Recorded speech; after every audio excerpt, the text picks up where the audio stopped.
já gritou e agora quer ouvir. Depois de 12 anos, a Mineira não quer mais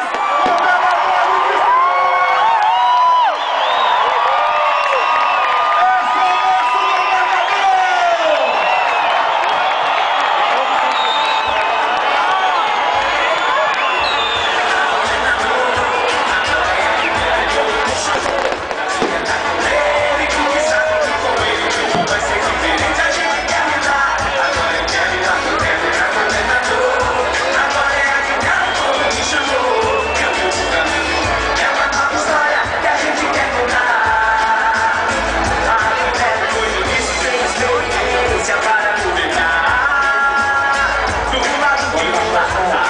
nosso governador. Minhas companheiras, meus companheiros,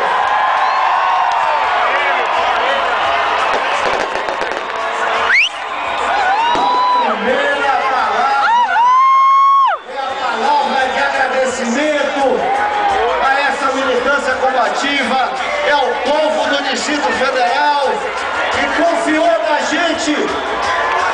A primeira palavra é de agradecimento. Eu quero aqui, em nome de toda essa aliança, agradecer a cada uma e a cada um do povo do Distrito Federal, que aqui está muito bem representado pelo povo de luta, o povo combativo, que esse grito estava na nossa garganta, eu não tenho dúvida nenhuma, que é a necessidade da mudança na nossa cidade.